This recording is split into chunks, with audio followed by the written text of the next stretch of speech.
রসুল পাক সাল্লাল্লাহু আলাইহি সাল্লাম কোনো একটা জিনিস আমাদের সামনে আলোচনা রাখবেন, আমরা বুঝতে পারলাম। উনি মেম্বারে যে তিনটে ধাপ আছে, প্রথম ধাপে পা রাখলেন এবং এ কথা বললেন জোরে আমিন। ফের দ্বিতীয় ধাপে পা রাখলেন, ফের এ কথা বললেন আমিন। ফের তৃতীয় ধাপে পা রাখলেন, দেখে এ কথা বললেন আমিন। উপস্থিত তরিকাতে সালেকিন বৃন্দ ও মাদ্রাসায় মাসুমিয়ার ছাত্ররা,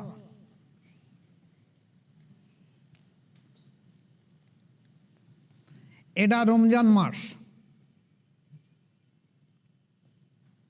রহমতের মাস।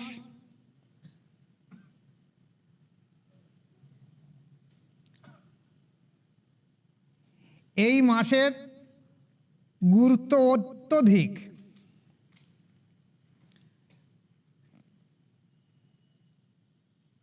যেমন হাদিস শরীফ এসেছে, কাব বিন উজরা রাদিয়াল্লাহু তাআলা আনহু থেকে বর্ণিত, উনি বলেছেন কোনো এক সময়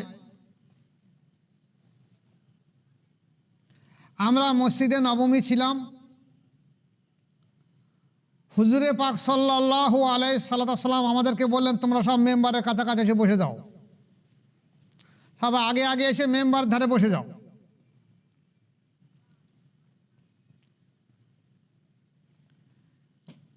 আমরা সবাই মসজিদের নবমীতে মেম্বারের কাছে উপস্থিত হলাম। রসুল পাক সাল্লাল্লাহু আলাইহি সাল্লাম কোনো একটা জিনিস আমাদের সামনে আলোচনা রাখবেন, আমরা বুঝতে পারলাম। উনি মেম্বারে যে তিনটে ধাপ আছে, প্রথম ধাপে পা রাখলেন এবং এ কথা বললেন জোরে আমিন। ফের দ্বিতীয় ধাপে পা রাখলেন, ফের এ কথা বললেন আমিন। ফের তৃতীয় ধাপে পা রাখলেন, দেখে এ কথা বললেন আমিন। সাহাবায়ে কেরাম রাদিয়াল্লাহু তাআলা আনহুগণ আশ্চর্য হয়ে গেলেন যে রসুল পাক সাল্লাল্লাহু আলাইহি সাল্লাম আর কোনোদিন এমন কথা বলেননি, আজকে হঠাৎ কেন এমন কথা বললেন।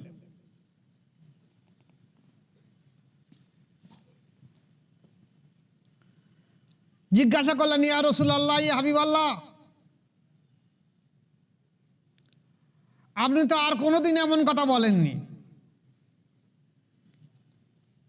তা আজকের কি এমন জিনিস ঘটলো যে আপনি মেম্বারের প্রথমে পা রাখলেন বলেন আমিন, ফের একটা পা রাখলেন বলেন আমিন, ফের পা রাখলেন বলেন আমিন। হুজুরে পাক সাল্লাল্লাহু আলাইহি সাল্লাম বললেন, দেখো,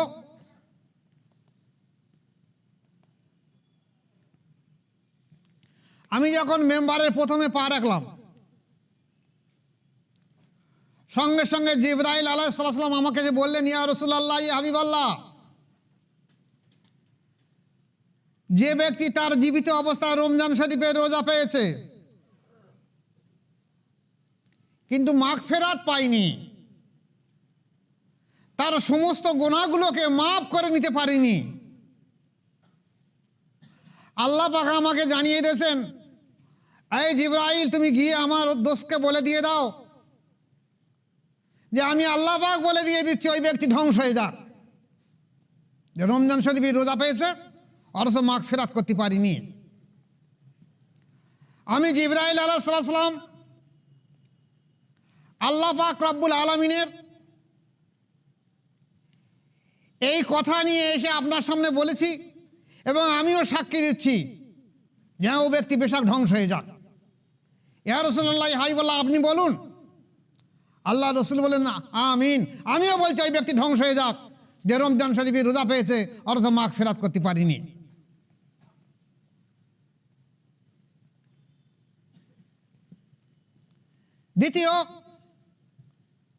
দ্বিতীয় ধাপে যখন আমি পা রাখলাম, সঙ্গে সঙ্গে জিবরাইল আলাইহিস সালাম আমাকে বললেন, ইয়া রাসূলুল্লাহ, ইয়া হাবিবাল্লাহ, আল্লাহ পাক আমার মাধ্যম দিয়ে এই মুহূর্তে জানিয়ে দিয়ে দিয়েছে, হে রসুল, আপনার নাম শোনার সঙ্গে সঙ্গে যদি কোনো ব্যক্তি দরুদ না পড়ে আপনার উপরে, তা আমি আল্লাহ পাক বলছি সে ব্যক্তি ধ্বংস হয়ে যাক, জাহান্নামী হয়ে যাক। এবং এই কথা বলার সঙ্গে সঙ্গে জিবরাইল আলাইহিস সালাম বললেন যে আমিও সাক্ষী থাকছি, আল্লাহ পাকে হুকুম দিয়েছেন যে আমিও বলছি যে হ্যাঁ, ও ব্যক্তি ধ্বংস হয়ে যাক, জাহান্নামী হয়ে যাক। আল্লাহ রাসূল সাল্লাল্লাহু আলাইহি ওয়াসাল্লাম আল্লাহ পাকের এই কথায় বললেন আমিন, আমিও সাক্ষী দিচ্ছি যে আল্লাহ পাক ওকে ধ্বংস করে দেখো, জাহান্নামী হয়ে যাক। তৃতীয়ত, ফের যখন তৃতীয় ধাপে রাখলেন পা, এমন সময় জিবরাইল আলাইহিস সালাম, আল্লাহ রাসূল বলে জিবরাইল আলাইহিস সালাম এসে আমাকে বললেন, হে রসুল, কোনো ব্যক্তি যদি তার মা বা বাপ জীবিত থাকে এবং মা বা বাপের খেদমত করতে পারলো না, করলো না,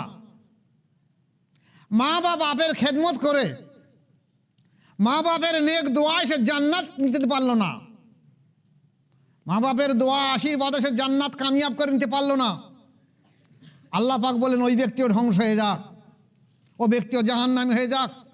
আমি জিবরাইল আলাইহিস সালাম আমিও বলছি, আল্লাহ পাক আমার মাধ্যমে জানিয়েছে, আমি সাক্ষী দিচ্ছি। আল্লাহ রাসূল সাল্লাল্লাহু আলাইহি ওয়াসাল্লাম আমিও বলছি যে ওই ব্যক্তি ধ্বংস হয়ে যাক, জাহান্নামী হয়ে যাক। আসুন এবার এর উপরেই আলোচনা আজকে থাকবে যে রমজান তাহলে আমাদের কাছে আশীর্বাদ স্বরূপ না অভিশাপ স্বরূপ? রমজান তো আমাদের আশীর্বাদ স্বরূপ। প্রত্যেকটা ভালো কাজে যেমন পুরস্কার আছে, তেমনি যে কাজে পুরস্কার আছে সেই কাজ যদি সঠিকভাবে পরিচালনা না করে তার তিরস্কারও আছে। এখন এই তিনটে জিনিসকে আমি একটু ঘুরিয়ে বলে দেবো, কারণ একত্র বলে দিতে হবে আলোচনা করে। তা প্রথম যেমন দেখা গেছে রমজান শরীফের রোজা, এটা আমি পরে আনছি। আগে আসুন, রাসূল পাক সাল্লাল্লাহু আলাইহি ওয়াসাল্লাম বললেন যে জিবরাইল বললেন, যে ব্যক্তি ইয়া রাসূলুল্লাহ, ইয়া হাবিবাল্লাহ, আপনার উপরে আপনার নাম শোনার পরে আপনার উপরে দরুদ পড়লো না, এই ব্যক্তি ধ্বংস হয়ে যাক, জাহান্নামী হয়ে যাক। আসুন, এ কথা শুধুমাত্র আল্লাহ পাক যেমন হুকুম দিয়েছে, জিবরাইল আলাইহিস সালাম হুকুম দিয়েছে, আল্লাহ রাসূল সাল্লাল্লাহু আলাইহি ওয়াসাল্লাম হুকুম দিয়েছে। তাহলে রসুলকে ভালোবাসার কতটা ভালোবাসতে হবে?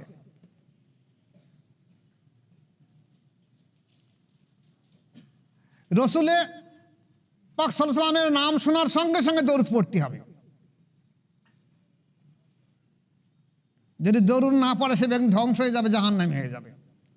এখন আজকের আসুন, আমাদের দেশে এক সম্প্রদায়ের ওলামা আছে যারা আল্লাহর রাসূল সাল্লাল্লাহু আলাইহি ওয়াসাল্লামের মান সম্মান ইজ্জতটাকে একেবারে সাধারণ পর্যায়ে এনে হাজির করে দিয়ে দিয়েছে।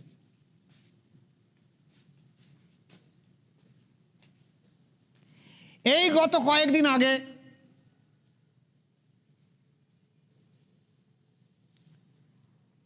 বসিরহাটে এক মাওলানা সাহেব, আবার নামের আগে মুফতি লিখে রেখে দিয়েছে, স্টেজে কিন্তু শালা ছাড়া কথা বলে না। এখন ছোটবেলা গরু চড়াতো, কি রাখালিগিরি করতো আমি জানি, তো নিশ্চয়ই তার স্বভাব এমনই হবে। তা না হলে যে রসুলের সম্মান এমন, যার সম্মান এমন যে রাস্তা দিয়ে হেঁটে গেলে মাটি পর্যন্ত সালাম জানায়, আসসালাতু আসসালামু আলাইকা ইয়া রাসূলুল্লাহ ইয়া হাবিবাল্লাহ। পাহাড়ের ধার দিয়ে হেঁটে গেলে পাহাড় পর্যন্ত সালাম জানায়, আসসালাতু আসসালামু আলাইকা ইয়া রাসূলুল্লাহ ইয়া হাবিবাল্লাহ। বৃক্ষ রাশি পর্যন্ত সমস্ত সালাম জানায়। সেই রসুল পাক সাল্লাল্লাহু আলাইহি ওয়াসাল্লামের সম্মানকে উনি এমন নিম্ন পর্যায়ে নামিয়ে এনেছেন, উনি আল্লাহ রসুল সাল্লাল্লাহু আলাইহি ওয়াসাল্লাম সম্পর্কে কথা বলার সময় উনি বলেছেন যে সমস্ত নবী রসুল হলো ভিখারির বাচ্চা। এই কথা বলার পরে দেখা গেছে বহু উলামায়ে দ্বীন এর প্রতিবাদও করেছে। তাকে তওবা করার দরকার ছিল, প্রকাশ্য মজলিসে তওবা করার দরকার ছিল যে আমি কথার প্রসঙ্গে একটা কথা ভুল মতো বলে ফেলেছি, আল্লাহ তুমি আমাকে মাফ করে দাও। এবং যেসব ভাইরা বোনেরা মায়েরা বাপেরা ইউটিউবের মাধ্যম দিয়ে এই আলোচনা শুনেছেন আমার বক্তব্য, আপনারাও আমাকে মাফ করে দিয়ে দেবেন, আমি আপনাদের কাছে ক্ষমা চাচ্ছি। একথা তো বললো না, উপরন্তু একটা গর্ব অহংকার বোধ রাখলো। এরা বেশাক জাহান্নামীর ধ্বংসপ্রাপ্ত ব্যক্তি। তাই আমার অনুরোধ, এই সম্প্রদায় আলেমের সঙ্গে সালাম মুসাফা করবেন না। সালাম হলো দোয়া, এদের সঙ্গে সালাম মুসাফা রাখবেন, সম্পর্ক রাখবেন না। এরা যদি কোনো জলসায় যায় এদের আলোচনা শুনবেন না।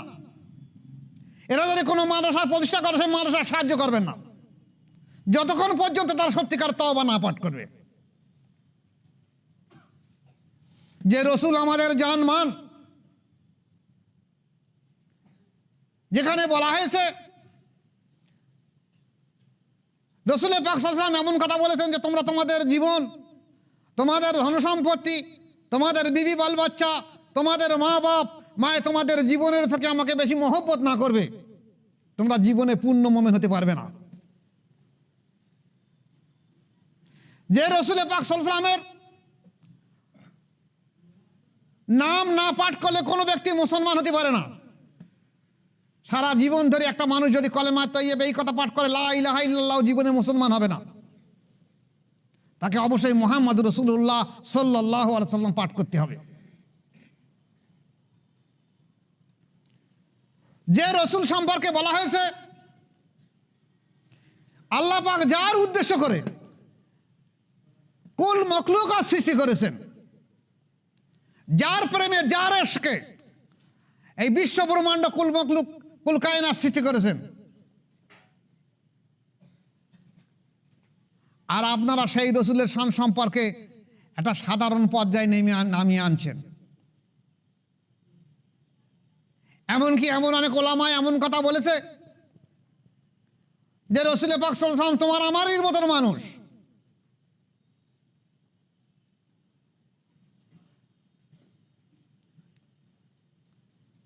আরে বাবা, আমার তোমার মতন মানুষ হলে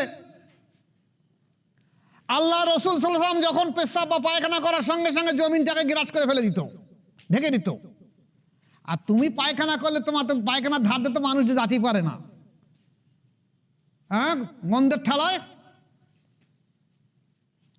রসুল পাক সাল্লাল্লাহু আলাইহি ওয়াসাল্লাম ঘুমিয়ে থাকতো, সাহাবায়ে কেরাম রাদিয়াল্লাহু তাআলা আনহুম কি করতেন যে আল্লাহ রসুলের গায়ের যে ঘাম, সেই ঘামগুলো আস্তে আস্তে হাতে হাতে তুলে তুলে তুলে তুলে নিয়ে একটা শিশিরি বা বোতলে ভর্তি করে রেখে দিতেন মেশকে আম্বারের মতন পরবর্তীকালে মাখার জন্যে।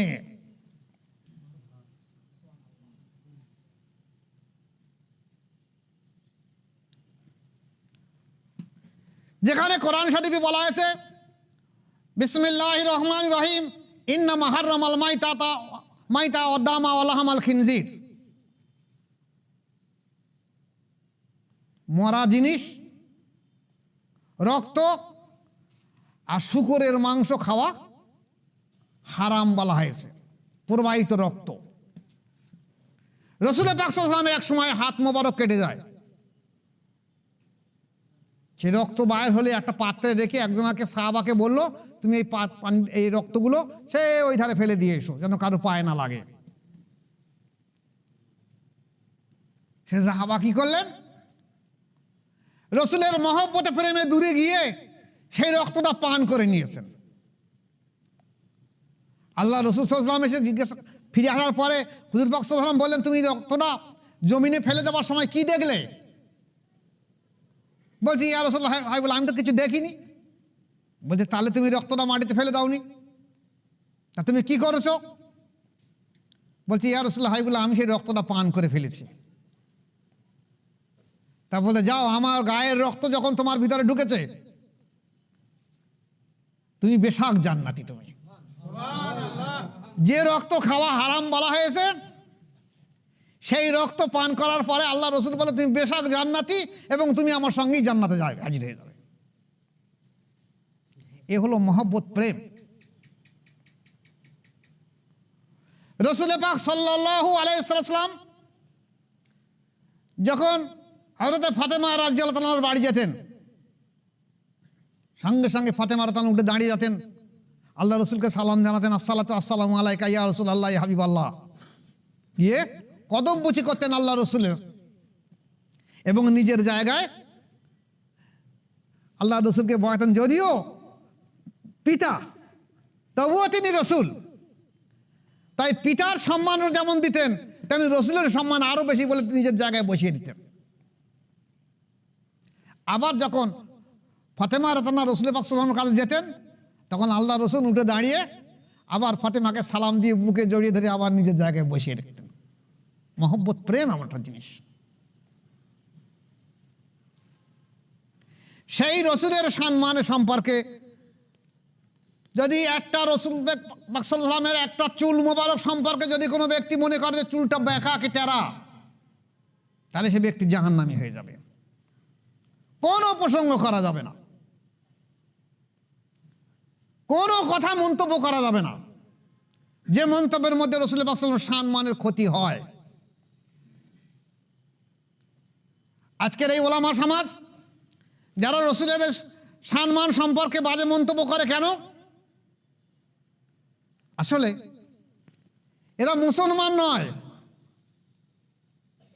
এরা কোনো মতে সাক্ষী দিতে পারবে না কোন জায়গায় বায়াত হয়ে কালেমা পড়ে মুসলমান হয়েছে।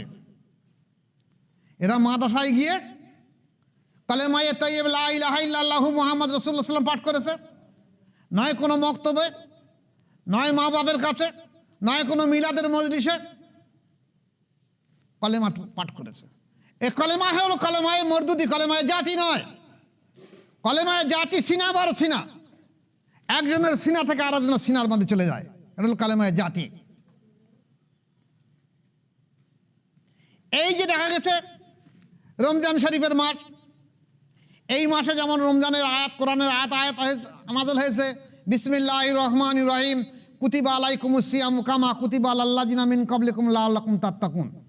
হে রাসূল, তোমাদের উপরে রোজা ফরজ করা হয়েছে, তোমাদের সাহাবাদের মধ্যে উপরে, তোমাদের পূর্ববর্তী নবীদের উপরে রোজা ফরজ করা হয়েছিল, যারা তোমরা তাকওয়া পরহেজগারি অর্জন করতে পারো। এখন সাহাবারা জিজ্ঞাসা করলেন, ইয়া রাসূলুল্লাহ, হাবিবাল্লাহ, তাকওয়া কি জিনিস? আপনি যে বললেন তাকওয়া অর্জন করার জন্য রোজা এসেছে, তা তাকওয়া কি জিনিস? আল্লাহ রাসূল শাহাদাত আঙ্গুল দিয়ে বললেন যে আবু বকর শুনে রেখে দাও, তাকওয়া এখানে পয়দা হয়। বাম স্তনের দিকে ইশারা করে আল্লাহ রাসূল শাহাদাত আঙ্গুল দিয়ে বললেন, আবু বকর, তাকওয়া এখানে পয়দা হয়। তিনবার বললেন তাকওয়া এখানে পয়দা হয়, তাকওয়া এখানে পয়দা হয়। তুমি তাকওয়া খুঁজছো কোথায়? এর বাড়ি খাবো না, ইফতার খাবো না, ওটা কি তাকওয়া? আগে অন্তর শুদ্ধ সুস্থ করো, তারপর অন্তরকে জেকের জারি করার মাধ্যম দিয়ে আল্লাহ তোমাকে বুঝ দিয়ে দেবে যেটা কোনটা সঠিক কোনটা বেঠিক পথ। তুমি নফসের তাজকিয়া করার চিন্তা ভাবনা করো না, অন্তর জেকের জারি করো না। তোমরা শুধু মাওলানা মৌলবী এসেছো মাদ্রাসা থেকে এসে, আর এই দুনিয়ার সার্টিফিকেট নিয়ে আর রসুল পাক সাল্লাল্লাহু আলাইহি ওয়াসাল্লামের সম্মান সম্পর্কে কিছুই বুঝলে না। আরে আল্লাহ রসুলকে চিনতে গেলে তো সময় দিতে হবে। হুজুর পাক সাল্লাল্লাহু আলাইহি ওয়াসাল্লাম বলেছেন, দেখো, যে ব্যক্তি আমাকে দেখলো সে বেশাক জান্নাতি। তা আমাকে দেখলো মানে কি? এই চর্মচোখে দেখা নয়, অন্তরের চক্ষু দিয়ে যে দেখলো, ইমানের দৃষ্টিতে অন্তরের চক্ষু দিয়ে যে আমাকে দেখলো সে জান্নাতি। বাহ্যিক চর্মচোখে আবু জেহেল, আবু লাহাব দেখেছিল, কিন্তু অন্তরের চোখ দিয়ে দেখতে পারেনি বলে তারা জান্নাতি হয়নি। তাহলে সেই অন্তর মুর্দা বলে আজ এই ওলামা সমাজ তাদেরকে ওলামা বলতেও কষ্টবোধ লাগে, লজ্জাবোধ লাগে, ঘৃণাবোধ লাগে, যারা রাসূল পাক সাল্লাল্লাহু আলাইহি ওয়াসাল্লামের সম্মান সম্পর্কে কোনো রকম মন্তব্য করে। তাই আপনাদের বলে দিয়ে দিচ্ছি যে আল্লাহ রাসূল সাল্লাল্লাহু আলাইহি ওয়াসাল্লামের নাম শোনার সঙ্গে সঙ্গে দরুদ পাঠ করবেন, এটা আমাদের জন্য ওয়াজিব, আমাদের জন্য ওয়াজিব। কোনোদিন কোনো রকম বদখেলাপ করবে না। যেমন দেখা গেছে মসজিদে আযান দিচ্ছে, এখন তো ঘন ঘন মসজিদ, তো ঘন ঘন মসজিদ আশহাদু আন্না মুহাম্মাদার রাসূলুল্লাহ সাল্লাল্লাহু আলাইহি ওয়াসাল্লাম পাঠ করেছে, তা আপনি কত জবাব দেবেন? সব থেকে নিকট যে মসজিদ, আপনার সব থেকে কাছাকাছি নিকট যে মসজিদ, সেই মসজিদের জবাবগুলো দিয়ে দেবেন, আর বাকিগুলো যদি সম্ভব হয়ে ওঠে দেবেন, দরুদ পাঠ করবেন। এমনকি যদি আপনি সেই সময় আযানের সময় পেশাব বা পায়খানায় মশগুল থাকেন, তাহলে তাড়াতাড়ি বেরিয়ে এসে রাসূল পাক সাল্লাল্লাহু আলাইহি ওয়াসাল্লামের দরুদ পাঠ করে নেবেন, যেহেতু আপনার উপরে ওয়াজিব এটা।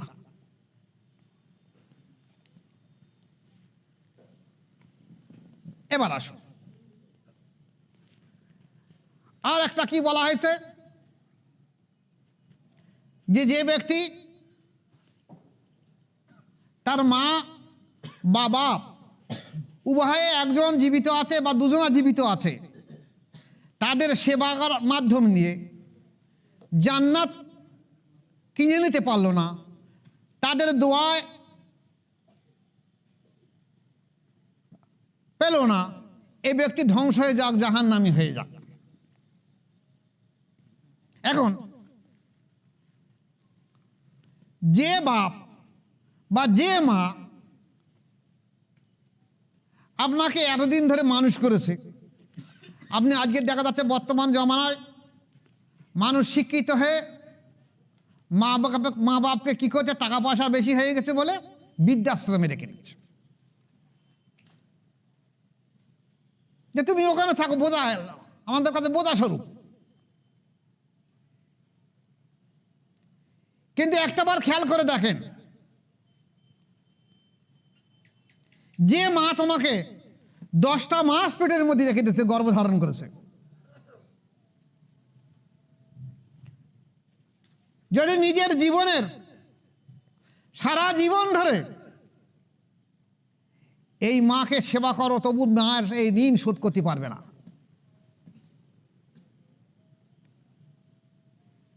তাই জনৈক সাহাবা হজ পাকের সময় অসুস্থ, রুগ্ন, অন্ধ মাকে কাঁধে করে নিয়ে কাবা তওয়াফ করছে 7 বার, লাব্বাইক আল্লাহুম্মা লাব্বাইক, লাব্বাইক লা শারীকা লাব্বাইক পাঠ করছে, আর কাবা 7 বার তওয়াফ করছে। অসুস্থ মা, রুগ্ন মা, অন্ধ মা, সেই মাকে কাঁধে করে নিয়ে কাবা তওয়াফ করছে 7 বার। তওয়াফ করার পরে মনে একটা খুশি ভাব ফুটে উঠেছে যে আমি আমার মাকে অন্তত কাবা তওয়াফ করেছি, আমার মাকে একটা ভালো কাজ করে দিয়ে দিয়েছি, মনে হচ্ছে আমি আমার মায়ের একটা বড় উপকার করেছি, আমি বলে জান্নাত, মার নেক দোয়া পেয়ে যাব, জান্নাত পেয়ে যাব। রাসূল পাক সাল্লাল্লাহু আলাইহি ওয়াসাল্লাম বললেন, না, অত সহজ নয়, তুমি মায়ের 1 ফোঁটা দুধের ঋণ শোধ করতে পারো না এখনো। যে মাকে তুমি কাঁধে করে নিয়ে, অন্ধ, অসুস্থ, রুগ্ন মাকে কাঁধে করে নিয়ে কাবা 7 বার তওয়াফ করেছো, আজকে তুমি মনে মনে ধারণা করছো বোধহয় আমি মায়ের কিছু ঋণ শোধ করতে পেরেছি, তুমি মায়ের 1 ফোঁটা দুধের ঋণ শোধ করতে পারোনি।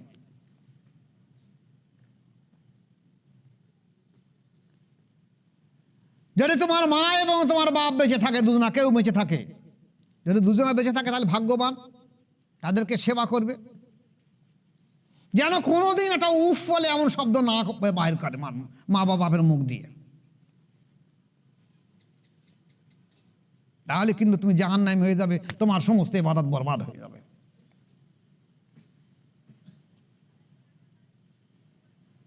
মা বাপের এমন একটা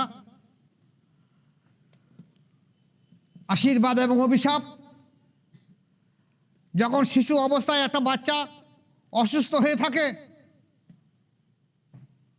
মায়ের কষ্ট দেখলে বুক ফেটে যাবে, বাপের কষ্ট দেখলে বুক ফেটে যাবে, ছুটে যাচ্ছে কোন ডাক্তার কাছে যায় মার বাচ্চারা তাহলে কিভাবে ভালো হয়ে যাবে। তাহলে মা বাপের এই যে একটা বাচ্চা অসুস্থ হবার পরে মা আর বাপের এই যে কষ্ট পেরেশানি, এই পেরেশানির মূল্য তুমি সারা জীবন ধরে মা বাপের খেদমত করে ঋণ শোধ করতে পারবে না। এক সময় একটা গল্প পড়েছিলাম, যেটা গল্প না সত্য। একটা ছেলে তার মাকে ভাত দেয় না, মা বিচার জানিয়েছে গ্রামের মোড়লদের কাছে যে আমার ছেলে আমাকে দেখে না, ভাত দেয় না, কি হবে আমার উপায়। মোড়লরা বিরাট এক জায়গায় বসে বিচার বিবেচনা করে বলল, দেখা যাচ্ছে অধিকাংশ ভাত দেয় না, অধিকাংশ নিজের স্ত্রীদের কারণে। ওই যে পরের মেয়ে এসে কান ভাঙানি এমন দিয়ে দিচ্ছে, ফলে সে আর মা বাপের দিকে ভক্তি মহব্বত রাখতে পারে না।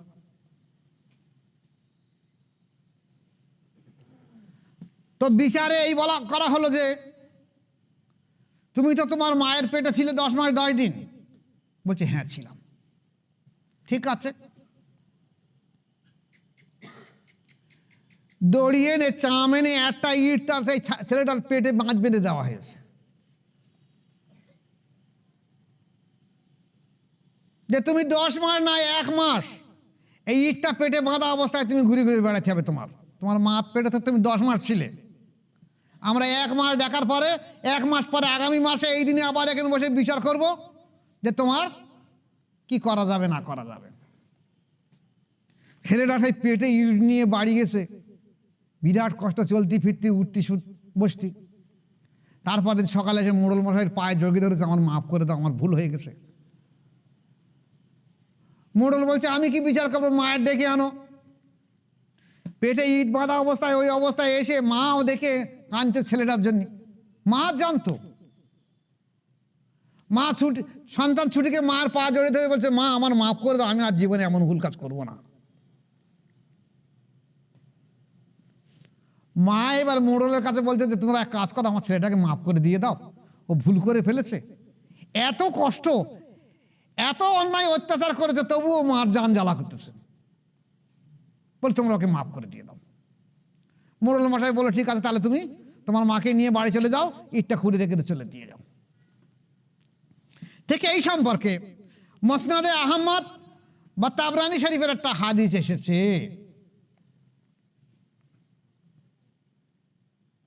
রাসূল পাক সাল্লাল্লাহু আলাইহি ওয়াসাল্লাম একজন সাহাবা মৃত্যু পথযাত্রী মারা যাচ্ছে, ঠিক সেই সময় অন্যান্য সাহাবারা তাকে বলছে তুমি কলেমায়ে তাইয়্যিব পাঠ করো, লা ইলাহা ইল্লাল্লাহু মুহাম্মাদুর রাসূলুল্লাহ সাল্লাল্লাহু আলাইহি সাল্লাম, কিন্তু ওর জবান দিয়ে কলেমা বাইর হচ্ছে না, কলেমা পড়তে পারছে না। তখন সেখানে যা সাহাবারা ছিল তারা এসে রাসূল পাক সাল্লাল্লাহু আলাইহি ওয়াসাল্লামকে বললেন ইয়া রাসূলুল্লাহ, হাবিবাল্লাহ, আপনার সেই অমুক মুরিদ সে একটা মৃত্যু পথযাত্রী, কিন্তু সে কলেমা পাঠ করতে চাচ্ছে, সবাই তাকে বলে দিচ্ছে কিন্তু সে কলেমা পড়তে পারছে না। হুজুর পাক সাল্লাল্লাহু আলাইহি ওয়াসাল্লাম 3 জন বিশ্বস্ত সাহাবা, সম্ভবত হযরত আলী রাদিয়াল্লাহু আনহু, সালমান ফারসি এবং আরেকজন সাহাবাকে বলেন তোমরা যাও তো দেখো তো ব্যাপারটা কি সত্যি কি মিথ্যা। ওরা গিয়ে কলেমায় পাঠ করার সময় দেখা গেল না সে ব্যক্তি, সে ব্যক্তি কলেমা পড়তে পারছে না। তখন আল্লাহ রাসূল সাল্লাল্লাহু আলাইহি ওয়াসাল্লাম করলেন কি, বললেন নিশ্চয়ই এই ব্যক্তির মার বদদোয়া আছে, এ নিশ্চয়ই এর মার মনে ব্যথা দিয়েছিল, কষ্ট দিয়েছিল, মার বদদোয়া আছে, ডাকো ওর মাকে। ওর মাকে ডেকে আল্লাহ রাসূল সাল্লাল্লাহু আলাইহি ওয়াসাল্লাম বলেন যে তোমার সন্তানের উপরে তুমি কি কোনো অসন্তুষ্টি আছো? বলছে ইয়া রাসূলুল্লাহ, হাবিবাল্লাহ, ওই স্ত্রী পেয়ে এই স্ত্রীর কথা শুনে আমার উপরে একদম অবজ্ঞা করে, আমাকে মা বলে মনে করে না, আমার দেখভাল করে না, আমার যত্ন করে না, আমার মনে কষ্ট ব্যথা আমার শোক আছে, আমি বলেছিলাম তুই বেটা, তুইও মৃত্যুর সময় তুই কলেমা পড়ে মরতে পারবি, তুইও বেঈমান হয়ে মরে যাবি। রাসূল পাক সাল্লাল্লাহু আলাইহি ওয়াসাল্লাম বললেন, মা তুমি এক কাজ করো, ওকে মাফ করে দিয়ে দাও, সন্তান তো বটে, ভুল করে ফেলেছে, ওকে মাফ করে দিয়ে দাও, ওর জবান দিয়ে কলেমা পাঠ হচ্ছে না, যেহেতু মৃত্যু পরযাত্রী, ওকে কলেমা অবশ্যই প্রয়োজন, তুমি মাফ করে দিয়ে দাও। মা বললেন, না আমি মাফ করে দেব না, ও আমার যা মনে ব্যথা দিয়েছে, এই ব্যথার কারণে আমি ওকে মাফ করে দিয়ে দেব না। আল্লাহ রাসূল সাল্লাল্লাহু আলাইহি ওয়াসাল্লাম বলে সাহাবাদের বললেন, তাহলে তোমরা এক কাজ করো, এ আমার সাহাবারা, খানিকটা শুকনো কাঠ আনো, এনে ওই সন্তানটাকে শুকনো কাঠের উপর শুয়ে দিয়ে আগুন ধরিয়ে দাও, ও আগুনে পুড়ে চলে যাক, ও যখন জান্নাতি হবে না, কামিয়াবি হবে না আমার সাহাবা। তখন মা কেঁদে ফেলেছে যে হুজুর আমার ছেলেটাকে কি আপনি পুড়িয়ে দেবেন একবার আগুনতে? বলছে তুমি মাফ করে দাও না, তাহলে কি করা হবে? তুমি যদি মাফ না করে দাও তো জান্নাতি হবে না, ও তো বেঈমান হয়ে কাফের হয়ে মারা যাবে। ও আমার সাহাবা, ওর এত ইবাদত, নামাজ, রোজা, কলেমা, হজ, যাকাত যা যেখানে করেছে সমস্ত কিছুর বরবাদ হয়ে যাবে শুধু তুমি মার অভিশাপের জন্য। মা কাঁদছে বলে, ইয়া রাসূলুল্লাহ, ইয়া হাবিবাল্লাহ, আমি হাত জোড় করে বলছি আমি ওকে মাফ করে দিয়ে দিলাম, আমি ওকে মাফ করে দিয়ে দিলাম, আমি সন্তুষ্ট ছিল, অন্তর থেকে ওকে মাফ করেছি ইয়া রাসূলুল্লাহ হাবিবুল্লাহ। আল্লাহ রাসূল সাল্লাল্লাহু আলাইহি ওয়াসাল্লাম বলেন, যাও তো সাহাবার দেখে এসো তো, ওকে ফের কলেমা পাঠ করে দিয়ে দাও। দেখা গেছে ওকে কলেমা পাঠ করার সঙ্গে সঙ্গে ও কলেমা পাঠ করে নিয়ে নিয়েছে, আশহাদু আল্লা ইলাহা ইল্লাল্লাহু ওয়া আশহাদু আন্না মুহাম্মাদান আবদুহু ওয়া রাসূলুহু সাল্লাল্লাহু আলাইহি ওয়াসাল্লাম, লা ইলাহা ইল্লাল্লাহু মুহাম্মাদুর রাসূলুল্লাহ সাল্লাল্লাহু আলাইহি ওয়াসাল্লাম বলে পাঠ করে সে ইন্তেকাল করলো। তাহলে দেখা যাচ্ছে যে মার যে বাপ জীবিত থাকতে থাকতে তাদের সেবার মাধ্যম দিয়ে সে জান্নাত হাসিল করে নিতে পারলো না, আল্লাহ পাক বললেন ও ব্যক্তি ধ্বংস হয়ে যাক, জাহান্নামী হয়ে যাক। জিবরাইল আলাইহিস সালাম একই কথা বললেন, আল্লাহ রাসূল একই কথা বললেন, সে ধ্বংস হয়ে যাক, জাহান্নামী হয়ে যাক। কারণ জিবরাইল আলাইহিস সালাম সাক্ষী থাকলেন, আল্লাহ রাসূলও সাক্ষী থাকলেন, আল্লাহ রাসূলও কবুল করলেন। আমরা আমাদের মা, অনেকের মা মনে এত ব্যথা পেয়ে থাকে, সন্তানকে বলে যে আমি যতদিন বেঁচে থাকবো তুই আমার মুখ দেখবি না। অনেক মা সন্তানকে বলে আমি মারা গেলে তুই আমার মাটি দিবি না। মনে কত ব্যথা পেয়েছে মা। আর সেই বাপ, যে বাপের হক এত বেশি, যে মায়ের হক এত বেশি, যার হারিয়ে গেছে সেই বুঝেছে, বলে দাঁত থাকতে দাঁতের মর্যাদা বোঝে না, আজ আমি হারিয়ে ফেলেছি, আজ আমি বলেছি বুঝছি। আজ আল্লাহ পাক আমাকে যে এত বড় করেছে, আজ আল্লাহ পাক আমাকে এত ইজ্জত দিয়েছে, এত মানুষের সামনে আমি আলোচনা রাখছি,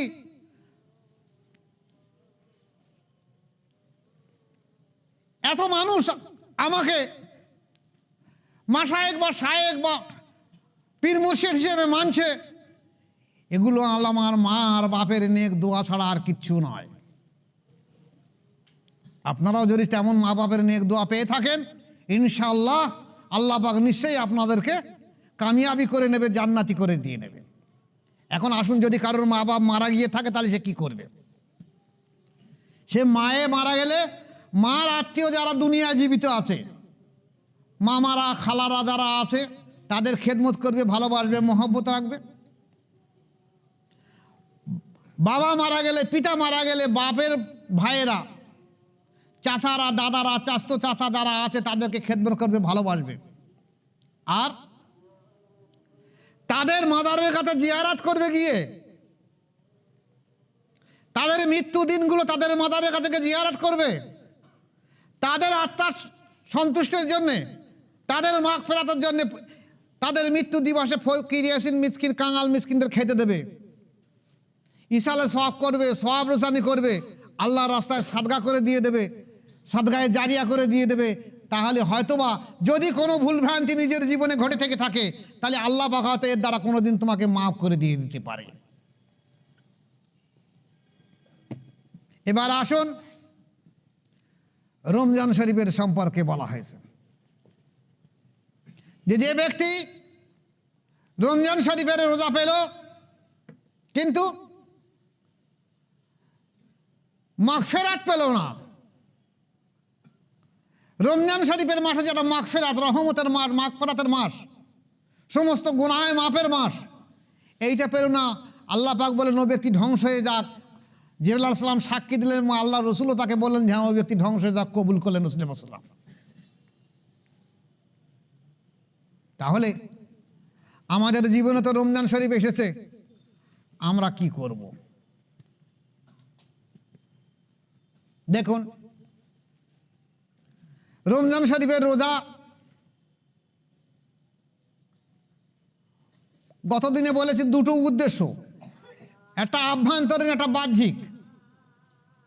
বাহ্যিক হলো শবে সাদেক থেকে মাগরিব পর্যন্ত কিছু না খাওয়া, না পান করা।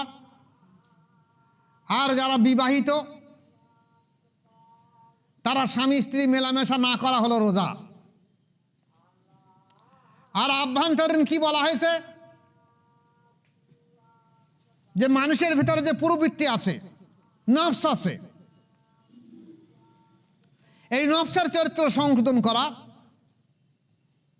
এই নফসের 5টা বাহ্যিক রূপ রয়েছে: চোখ, কান, নাক, জিভ, ত্বক। 6টা রিপু আছে: কাম, ক্রোধ, লোভ, মদ, মোহ, মাৎসর্য। এই 5টা বাহ্যিক ইন্দ্রিয় আর 6টা রিপুকে দমন করে, ইসলাহ করে তার চরিত্র সংশোধন করাই হলো রোজা। এখন যদি একটা মানুষ বাহ্যিকভাবে এইভাবে রোজা করে আর ইন্দ্রিয়কে দমন না করে, তার সুখানেই সার হবে, তার রোজা জীবনে আল্লাহ পাকের দরবারে কবুল হবে না।